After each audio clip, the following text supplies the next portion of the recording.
살려두지 못할 사람이라는 제목으로 하나님 말씀 전하겠습니다. 우리 잠시 동영상 보겠습니다. 네, 일제강점기인 1920년 만주 지역에서 활동하던 독립군 부대가 일본 정규군을 격퇴한 봉오동 전투, 이 항일 독립운동사의 빛나는 전과로 기록됐죠. 이 승리를 이끌었던 대한독립군 총사령관 홍범도 장군의 생전 영상을 KBS가 최초로 발굴했습니다. 이 모스크바에서 열린 극동민족대회에 조선 대표단의 일원으로 참석한 모습이 생생하게 담겨 있습니다. 정현욱 기자가 소개해드립니다. 3.1운동 1년 뒤인 1920년 두만강과 인접한 만주 봉오동에서 독립군과 일본군의 첫 대규모 전투가 벌어졌고 일본군은 높은 지대에 내복해 있던 독립군의 집중 사격으로 100여 명의 전사자를 낸 채 퇴각합니다. 이 극적인 승리를 이끌었던 대한독립군 총사령관 홍범도 장군. 그의 54살 당시 모습이 생생히 담긴 영상이 처음 공개됐습니다. 구척장신의 장군이란 별명에 걸맞은 큰 키와 검게 그을린 얼굴, 특유의 짙은 콧수염까지 그동안 사진으로만 확인할 수 있었던 그 모습 그대로입니다. 봉오동 전투 2년 뒤인 1922년 1월 모스크바 극동민족대회에서 아시아 식민지 대표들과 독립투쟁 전략을 논의하기 위해 조선 대표단 일원으로 참석한 장면입니다. 각국 대표들이 모스크바에서 내리고 소련의 소비에트 러시아의 사관학교 의장대가 환영했습니다. 지금 대회 단상을 보고 있는데요. 제3인터내셔널 지도자들입니다. 영상에는 여운형과 권혜라 등 걸출한 독립운동가들의 젊은 시절 모습도 함께 담겨 있습니다. 이 행사에서 홍범도 장군은 당시 소비에트 러시아의 최고 지도자였던 레닌과 면담을 하는 등 명성에 걸맞은 예우를 받은 것으로 확인됐습니다. 조선의 아주 저명한 그 전설적인 독립군 대장이다. 그래가지고 이제 레닌이 이제 그 선물을 여러 가지 적군 그 복장하고 그다음에 이제 모자하고 이 권총 이제 받으신 건데. 하지만 만주 일대 독립군들이 뿔뿔이 흩어지면서 홍범도 장군도 연해주에 정착했고 이후 1943년 카자흐스탄에서 끝내 조국의 독립을 보지 못한 채 눈을 감았습니다. 98년 만에 공개된 흑백 필름 속 해맑은 미소. 평생을 독립운동에 헌신한 확신과 자부심을 엿볼 수 있는 역사 속 한 장면입니다. KBS 뉴스 정은욱입니다. 2020년도 작년 10월 23일 방영된 KBS 뉴스 보도고요. 저 보도대로 지금 홍범도 장군은 카자흐스탄에 묻혀 계시는데 바로 오늘이죠. 다음 사진 보여주실래요? 며칠 전 이제 신문 기사인데 특사를 카자흐스탄에 파견해서 유해를 발굴해서 오늘 입국할 예정입니다. 지금쯤 도착했을 것 같은데요. 앞으로 이틀간의 장례에 걸쳐서 18일 대전 현충원에 이제 안장하게 됩니다. 여러분 사진에서 보이는 이 홍범도 장군 흉상이 있는 곳이 공원인데 공원의 이름이 홍범도 장군 공원이에요. 카자흐스탄에 있는. 그리고 저 홍범도 장군 흉상이 있는 저 단상 아래 밑에 땅속 2m 지점에서 유해를 발굴했고 지금 모시고 오는 중입니다. 근데 영상에서도 본 것처럼 홍범도 장군이 꽤 유명해요. 당시 제3인터내셔널 소비에트 연방의 최고 지도자 레닌이 직접 개인적인 면담을 요청할 정도로 굉장히 유명한 장군인데 왜 이렇게 유명하게 됐느냐? 그를 유명하게 했던 건 봉오동 전투였습니다. 우리가 영화로도 잘 접해서 알고 있었듯이 이 봉오동 전투 이후 4개월 뒤에 청산리 전투에서도 역시 마찬가지로 일본군을 대표하고 대승을 거두게 되는 전과를 올리게 되죠.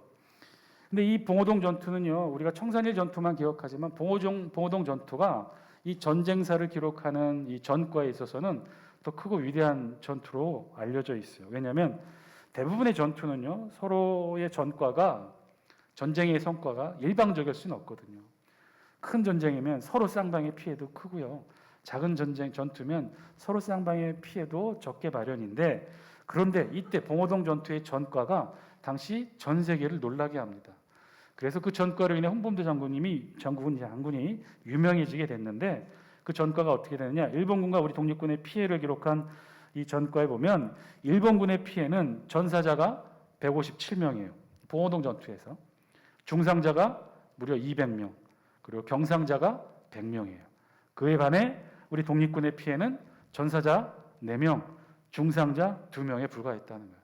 그러니 이 놀라운 전투와 전과가 전 세계적으로 유명한 그런 전투가 되었던 거죠.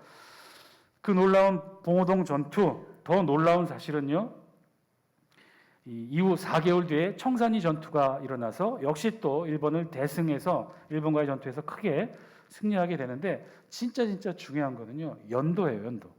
이 봉오동 전투와 4개월 뒤 일어난 청산리 전투가 일어난 해가 몇 년도냐? 1920년도라는 사실입니다. 1920년도. 왜 이 연도가 중요하냐?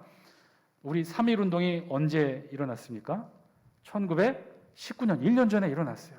1919년 3.1 운동이 일어났어요. 우리나라 독립운동을 그 역사를 기원을 출발점을 어디로 보냐면 3.1 독립운동으로 봅니다. 3.1 독립운동 때 우리 어떻게 독립운동을 했습니까? 아무런 무기도 없이 맨손으로 태극기 하나 휘날리며 일본군의 총칼 앞에 대한독립 만세를 외친 사건이 3.1 독립운동이었어요. 그때만 해더라도 처음 독립운동이 시작하는 상태였고 뭐 독립군이 조직되거나 무기가 있거나 그렇지도 않았단 말이에요. 그런데 정확하게 1년 뒤 1920년 10월에 1920년 6월에 봉오동 전투에서 일본군을 대파하고 대승하는 놀라운 전과를 이룬 거예요. 사실 여기에는 미스테리가 있습니다. 어떻게 이럴 수가 있을까? 바로 1년 전만 해도 무기 없이 맨손으로 일본군에 저항할 수밖에 없었던 그런 조선이 어떻게 1년 만에 일본의 이 정규군을 상대로 전쟁을 벌여서 이런 대승을 거둘 수 있었을까? 그런데 여기에 의문을 풀어줄 한 가지 보도가 나옵니다. 2020년 8월 7일자 신문 보도인데요. 한번 보여주실래요? 외교 전문 프로그램 더 디프로맷이라는 방송에 주한 체코 대사가 출연해서 중요한 역사적 사실을 공개해요. 그 내용은 체코 군단이라 불리는 체코 독립군이 있었어요. 1차 세계대전을 통해 이 체코슬로바키아도 역시 독일과 연합한 오스트리아의 식민 지배를 받고 있었어요. 그래서 이 체코슬로바키아의 독립운동가들이 군대를 조직해서 자신의 나라 체코슬로바키아 독립을 위해 싸웠어요. 그 숫자가 대략 한 6만여 명이 돼요. 이 6만여 명의 체코 독립군, 이 체코 군단이 어디서 이 독립운동을 했냐면 자신의 나라는 이미 독일과 오스트리아에 점령이 되어 있으니 가까운 접경 지역에 있는 러시아에서 러시아의 도움을 받아 독립운동 전투를 하고 있었어요. 그런데 1차 세계대전을 거치면서 러시아 혁명의 내전의 전환으로 겪게 되자 이 6만여 명이 넘는 체코슬로바키아 이 체코 군단을 더 이상 러시아가 보호해주지 못하게 되자 지도 보여주실래요? 주로 모스크바 근교에서 자신의 나라를 상대로 독일과 오스트리아를 상대로 전투를 벌였던 이 체코 군단이 소비에트 연맹을 쭉 가로질러서 반대편 블라디보스톡 항구로 오게 됩니다. 그리고 배를 타고 다시 유럽으로 가서 자신의 나라 유럽에 도착해서 자신의 나라 독립을 위해 싸우려고 6만 명의 체코 군단이 이 블라디보스톡 항구에 도착을 하게 돼요. 그런데 블라디보스톡 항구에 도착하고 나니까 거기서 어떤 소식을 듣게 돼요. 블라디보스톡 항구에서 가까운 이 반도 조선이라는 나라에서 역시 당시 이 대동아 공영권을 주장하며 이 아시아 일대를 점령하며 호령했던 일본의 식민지로 있었던 조그만 나라 조선이 아무것도 없는 무기조차 없는 맨손으로 대한독립 만세 운동을 일으켰다는 소식을 듣고 크게 고무되어서 이 블라디보스톡에 도착한 체코 독립군 6만여 명이 가지고 있던 상당한 수의 무기를 우리 조선 독립군에게 팔게 됩니다. 그 내용을 기록한 것이 이범석 장군의 회고록 우둥불이라는 그 책에 보면 그 내용을 이렇게 기록해요. 제가 읽어드리겠습니다. 블라디보스톡 항에서 서유럽행 배편을 기다리고 있을 때 체코슬로바키아 군대는 한국에서 독립운동이 일어났다는 말을 전해 들었다. 이들은 체코슬로바키아가 오스트리아 제국 식민 통치 아래서 겪은 노예 상태를 떠올렸고 우리에 대해 연민을 표시했다. 결국 체코슬로바키아 망명 군대는 그들이 보관하고 있던 무기를 북로 군정서, 대한독립군의 명칭입니다. 북로 군정서에 판매하기로 했다. 무기 거래는 깊은 숲속에서 한밤중에 이루어졌다. 이러한 무기들은 우리 진영으로 옮겨져 숲속에 무더기로 쌓아놓았다. 이렇게 확보된 대량의 무기로 몇 개월 뒤 봉오동 전투에서 일본군과 대승을 이룰 수 있었던 거죠. 체코 독립군이 준 무기를 가지고 3.1 운동 후 1년 만에 봉오동 전투, 청산리 전투에서 일본 정규군과 싸워 대승을 거둘 수 있었던 미스테리가 바로 여기 있었던 겁니다. 역사 속 삶을 살아오면서 우리의 삶 속에서 일본이라는 존재는 어쩌면 늘 이렇게 우리에게 이렇게 부대껴 왔던 존재였는지도 모르겠어요. 우리나라를 36년간 지배한 나라이고 그래서 우리가 해마다 1년에 2번씩 3.1절과 광복절에 늘 우리 역사를 통해 되돌이켜 보게 되는 나라가 일본인 거죠. 늘 정치, 경제, 군사력에 있어서 앞섰던 나라, 우리를 압도하고 늘 우리를 지배하고 우리나라에 있어서는 늘 갑의 존재였던 나라가 일본이었죠.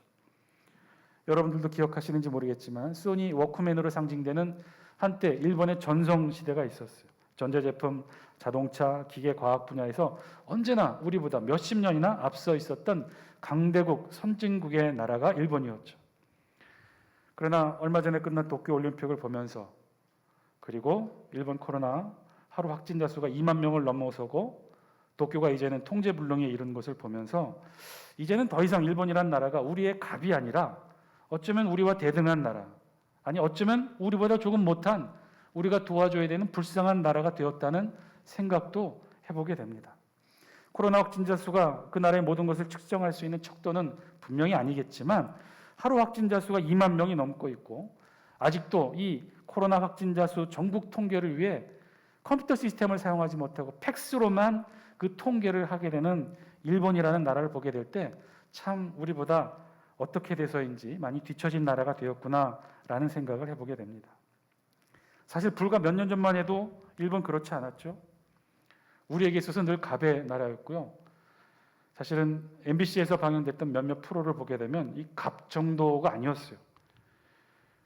위안부 문제로 일본을 항의 방문해 왔던 우리나라 단체 분들의 이야기를 들어보면 일본에서 법정 재판도 있고 해서 일본에 항의 방문하기 일본 공항에 도착하면 제일 먼저 어떻게 알고 이들을 맞이하는 사람들이 있었어요. 바로 일본 우익 세력들이 프랜카드 걸고 확성기를 통해 반대 시위를 하는 거예요. 입국 공항 들었을 때부터.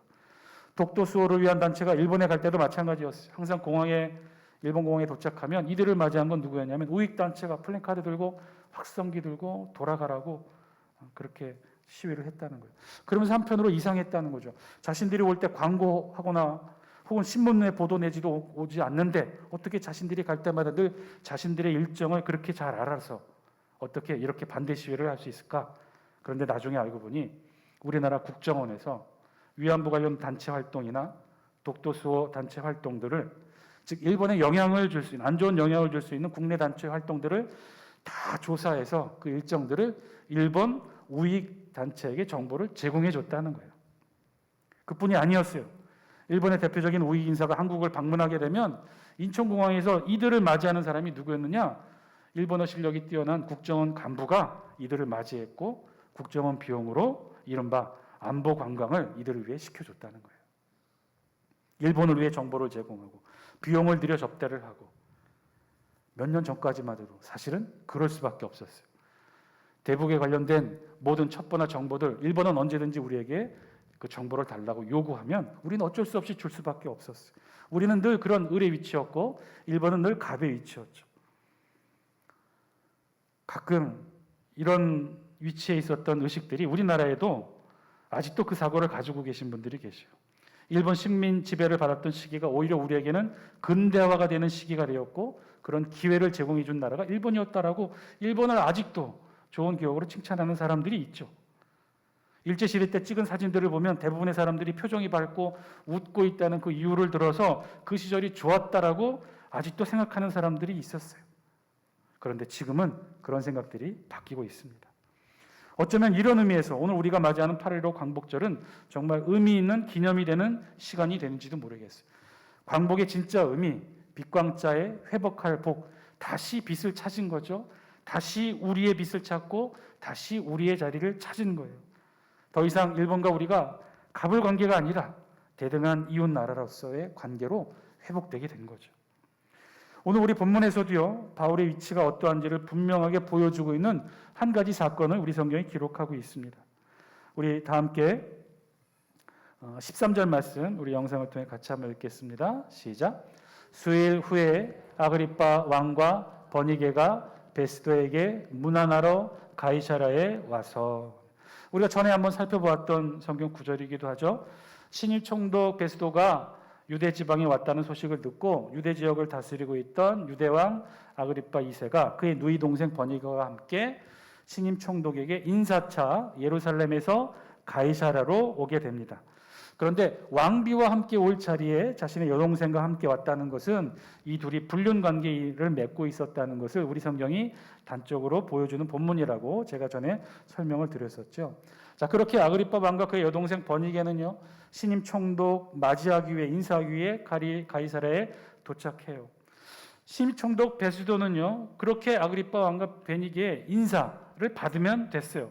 그런데 한 가지 일이 일어납니다. 며칠 후에 총독 베스도는요, 아그리빠 왕에게 한 가지 부탁을 하게 돼요. 어떤 부탁이냐? 14절 말씀 영상을 통해 함께 했습니다. 시작. 여러 날을 있더니 베스도가 바울의 일로 왕에게 고하여 이르되 벨릭스가 한 사람을 구류하여 두었는데, 베스도는요, 느닷없이 바울에 관계된 이야기를 지금 유대왕 아그리빠 왕에게 이야기하고 있는 거예요. 그리고 21절까지 쭉 베스도는 그간 바울에게 일어났던 모든 일들, 재판에 관련된 모든 일들을 소상하게 다 아그리빠 왕에게 고하게 됩니다. 15절, 베스도 자신이 예루살렘에 방문하게 되었을 때 유대 대제사장과 장로들이 바울을 고소했다는 내용. 16절, 그런 그들의 내용을 보면 유죄 판결이 내려지지도 않은데 바울을 달라고 해서 바울에게 형벌을 가하려고 요청했다는 것. 그래서 자신이 거절했다는 내용. 17절, 가이사르로 돌아와서 그래서 자신이 주관하는 재판, 바울 재판을 열었다는 내용. 18절, 바울을 고소하는 주장들을 잘 들어보니 그 재판에서 바울의 악행의 혐의를 입증하는 주장은 하나도 자신이 찾아내지 못했다는 것. 그리고 19절, 베스도가 최종적으로 판단하기에 저들이 바울에 대해 고소하는 내용들은 자기들 종교에 관한 내용이지 로마법에 근거하여 자신이 볼 때 바울에게는 하나도 죄가 없었다라고 이야기를 하죠. 20절, 그래서 어떻게 했느냐? 바울이 예루살렘에 올라가서 이 일에 관해 유대법으로 다시 재판을 받겠느냐 물었더니 21절, 바울이 뭐라고 얘기했냐면 나는 로마 황제에게 재판을 받겠소라고 항소심 선고를 했다는 거예요. 지금까지 관련된 바울과 관련된 이야기예요. 바울과 관련된 재판의 관련을 통해 바울의 최종 결론이 이렇게 됐다는 거예요. 그래서 결국 바울이 로마 황제에게 보내져 최종 항소심의 재판을 앞두고 있었다는 내용을 지금 총독이 21절에 걸쳐서 장황하게 길게 자세하게 자신의 입장에서 이 아그리빠 왕에게 설명합니다. 그럼 질문이 생기죠. 이 총독 베스도는 왜 이런 말을 아그리빠 왕에게 하고 있을까요? 사실은요, 이렇게까지 해야 하던 이유가 없었어요. 그럼에도 불구하고 이 이야기를 하는 바람에 결국 어떻게 됐느냐? 22절 우리 영상을 통해 함께 읽습니다. 시작. 아그리빠가 베스도에게 이르되 나도 이 사람의 말을 듣고자 하노라. 베스도가 이르되 내일 들으시리이다 하더라. 즉 이 이야기는 뭐냐면요, 지금 총독 베스도와 아그리빠 왕이 함께 주도하는 자리에서 바울을 신문하게 되었다는 거예요. 근데 전혀 그럴 이유가 없었어요. 왜냐하면 아그리빠 왕이 비록 유대의 분봉 왕이지만 지금 가이사랴에 구금되어 있는 바울을 찾아와 바울을 신문할 권리가 없었어요. 왜요? 바울은 유대인임과 동시에 또한 로마 시민권자였기 때문에, 그리고 지금 로마 총독이 관리하는 재판에 계류되어 지금 억류되어 있기 때문에 그걸 유대 왕이 찾아와서 내가 바울을 신문하겠다, 그럴 상황이 아니었거든요. 그런데 지금 총독이 오히려 자진하여 바울에 대해 설명하고 바울을 함께 신문할 수 있도록 자리를 만든 것이죠. 왜 그랬을까요? 왜 총독 베스도는 이렇게 아그리빠 왕 관심도 없고 그렇게 물어볼 이유도 없었던 아그리빠 왕에게 함께 신문하자고 이 자리를 만든 것일까요? 여기에는 이유가 있었다는 거예요. 25절, 26절 함께 읽겠습니다. 시작. 내가 살피건대 죽일 죄를 범한 일이 없더이다. 그러나 그가 황제에게 상소한 고로 보내기로 결정하였나이다. 그에 대하여 황제께 확실한 사실을 아랠 것이 없으므로 신문한 후 상소할 자료가 있을까 하여 당신들 앞, 특히 아그리빠 왕 당신 앞에 그를 내세웠나이다. 아멘. 뭐라고요? 이유가 뭐라고요? 지금 바울은 황제에게 재판받겠다고 항소를 했으니 지금 바울을 로마 군인들과 함께 로마군과 함께 호송하여 바울을 로마로 보내야 돼요. 로마 황제가 주관하는 재판장에 보내야 돼요. 그러면 그냥 보낼 수 없어서 이 총독 베스도도 사건 경위서를 써야 된단 말이에요. 이 바울이 왜 항소하게 되었는지, 그럼 바울의 죄명이 무엇인지를 기록해야 되는데, 그런데 자신이 볼 때는 아무런 죄가 없었단 말이에요. 유대법에 근거하면 죄가 있을지 몰라도 로마법에 근거해서는 바울에게 죄를 찾을 수가 없었던 거죠. 그러면 죄 없이 바울을 로마 황제의 재판정에 보낼 수 있느냐? 그럴 수 없었어요. 그건 불법이고, 그러면 죄를 찾지 못했다고 하면 이 총독 베스도의 무능력이 드러나기 때문에 고민이 되었던 거죠. 그래서 다시 한번 바울을 신문하는 자리에 이참에 왔던 아그리빠 왕, 유대 왕도 함께 참석하게 해서 이 아그리빠 왕에게 조언을 얻고자 했던 거죠. 그렇게 해서 아그리빠 왕 앞에서 또 총독 베스도 앞에서 바울 신문이 시작됩니다. 그리고 바울도 다시 한번 이번에도 유대 분봉왕 아그리빠 앞에서 자신을 변론할 기회를 갖게 된 거죠. 자, 23절 우리 영상을 통해 함께 읽습니다. 시작. 이튿날 아그리빠와 버니게가 크게 위험을 갖추고 와서 천부장들과 시중의 높은 사람들과 함께 접견 장소에 들어오고 베스도의 명으로 바울을 데려오니. 아멘.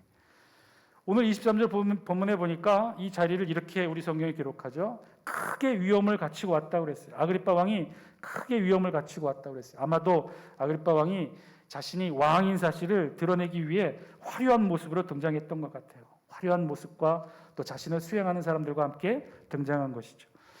또 총독도 그냥 등장하지 않았어요. 자신만 참석한 게 아니라 누구와 함께 왔다고 그랬어요?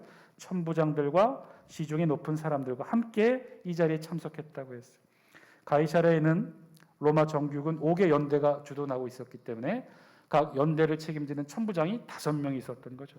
이들 5명 천부장과 또 시의회 의원들과 총독의 자문을 맡고 있었던 로마의 명문가들, 하여튼 수십 명과 함께 자신의 영향력으로 데려올 수 있는 사람들을 다 대동하고 그들을 모두 참석시켰던 거예요. 그들과 함께 23절에 보니까 접견 장소에 들어왔다고 그랬어요. 이 접견 장소라고 하는 건 원어의 의미로는 공개적인 신문을 하기 위한 넓은 장소를 지칭해요. 근데 왜 이 단어를 썼느냐? 아마 재판 자리와 다른 자리라는 것을 드러내기 위해서 그랬던 것 같아요. 분명히 재판 자리는 아니에요. 이미 재판은 끝났어요.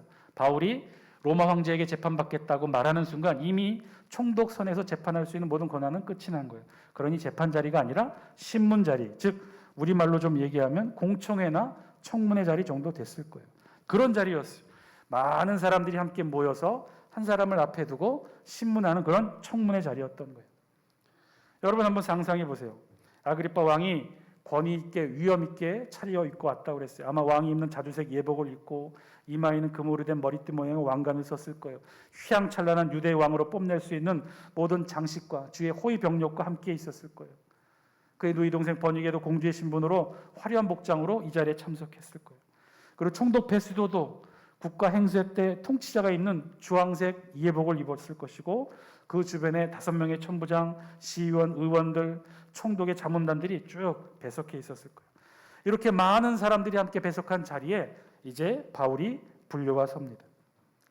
전해져 오는 자료에 의하면요, 바울의 외모는 잘생긴 편이 아니라고 그랬어요. 초라하고 왜소한 외모였어요. 그리고 수십 일 동안 이미 감옥에 구금되었던 상태였으니 그 상태가 더욱 초라했을 거예요.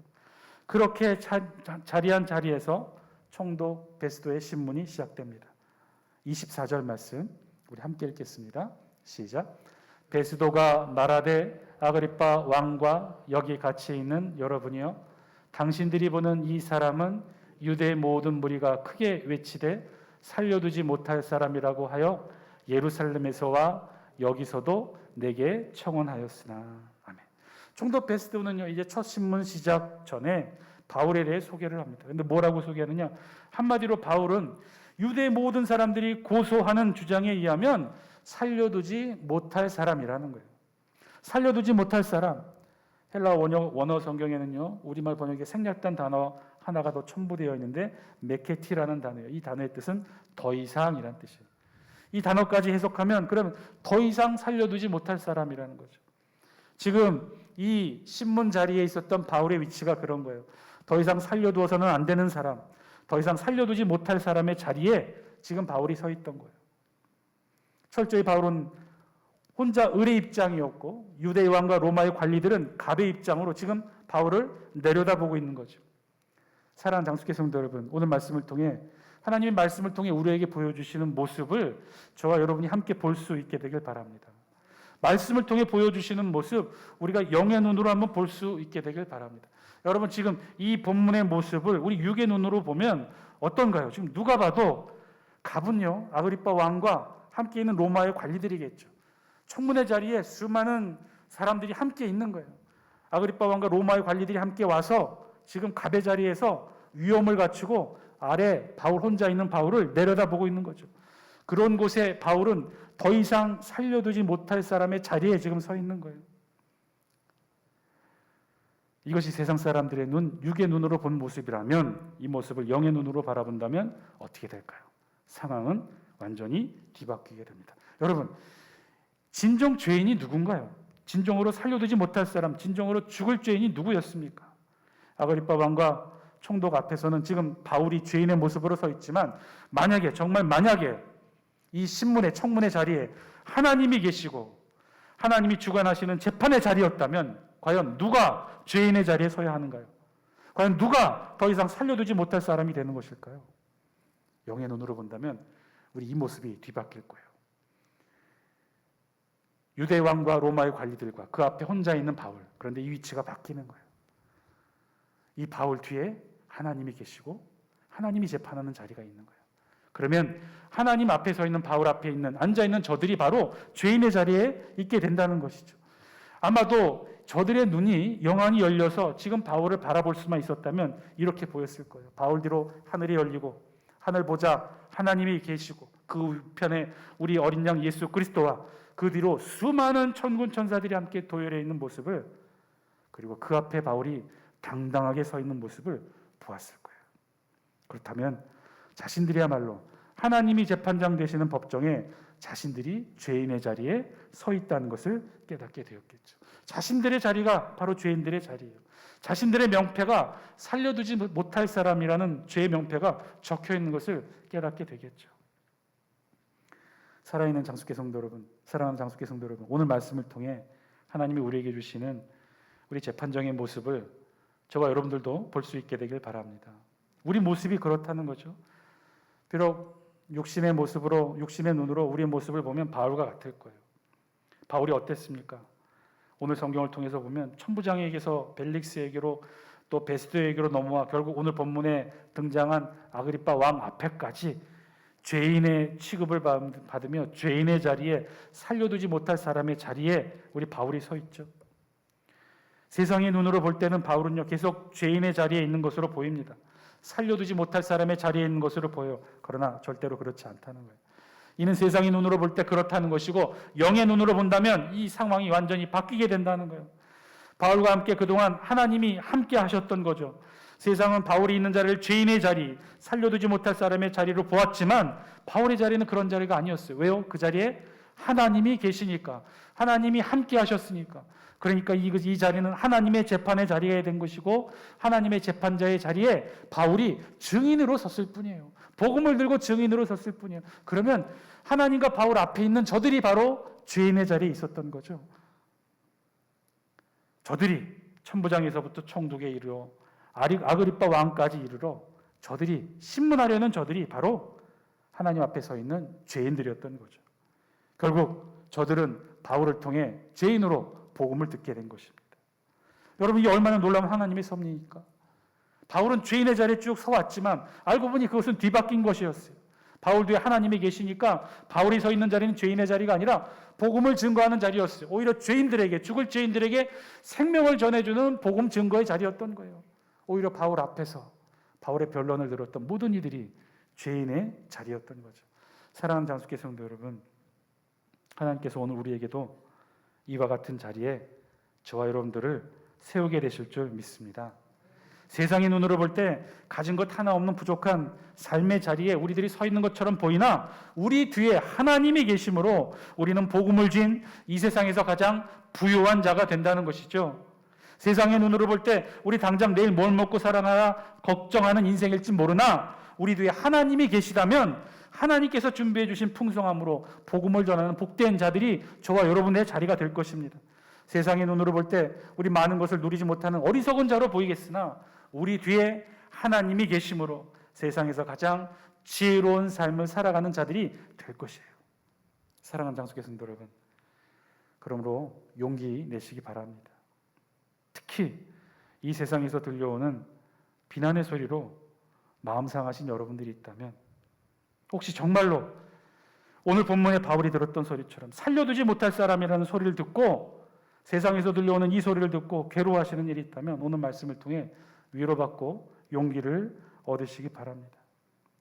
우리가 선 자리, 바로 여러분이 선 자리에 하나님께서 함께 하시는 줄 믿습니다. 바로 우리의 자리에 하나님이 함께 하시면 우리의 자리는 복음과 함께하는 자리고 주님의 증인된 자리가 된다는 거예요. 그러면 된 거예요. 그러면 이 세상에서 어떤 소리가 들리더라도 이겨내고 참을 수 있어요. 하나님이 우리와 함께 하시니까. 하나님이 우리와 함께 하시면 자리가 역전돼요. 우리가 더 이상 죄인의 자리에 있는 것이 아니라 증인의 자리에 있는 거예요. 복음을 든 자리에 있는 거예요. 하나님의 말씀으로 축복의 자리에 있게 된 것이죠. 하나님이 저와 여러분들과 함께 하실 줄 믿습니다. 그러면 됐어요. 그러면 이기는 거예요. 그러면 이겨낼 수 있다는 거예요. 어떤 소리가 들려도, 어떤 소리가 우리를 아프게 해도. 어느 날 무디 목사님이 전도 집회를 인도하게 되었어요. 아주 가끔씩이지만 이 무디 목사님에게도 설교 전에 마음을 상하게 하는 그런 글들을 가끔씩 받는다고 해요. 강단에 올라가 그날도 설교 전에 기도하고 있는데 급하게 쪽지 하나가 설교 전에 이 목사님께 올라왔다는 거죠. 광고인가 하고 쪽지를 펴보았더니 그 쪽지에는 딱 한 단어가 적혀 있었어요. 바보. 그 쪽지를 본 순간 화가 나고 속상하고 무너질 듯한 마음이었지만 무디 목사님이 마음을 가다듬고 단에 올라서서 청중을 향해 이렇게 말했답니다. 누군가 제게 광고를 전달하셨군요. 그런데 이상하게 내용은 없고 이름만 써 있네요. 바보. 하나님이 우리와 함께 하시면 우리의 자리가 복된 자리가 될 줄 믿습니다. 아무리 힘들고 아무리 어려워도 세상 사람들이 우리의 자리를 죄인의 자리, 살려두지 못할 사람의 자리라 비난한다 하더라도 하나님이 우리와 함께 하시면 그 자리가 복된 자리, 증인의 자리, 복음의 자리가 될 줄 믿습니다. 그 자리에서 끝까지 하나님과 함께 신앙의 삶으로 그 어떤 비난도 아픔도 이겨내시고 극복하시는 저 여러분 다 되시기를 주의 이름으로 간절히 축원드립니다.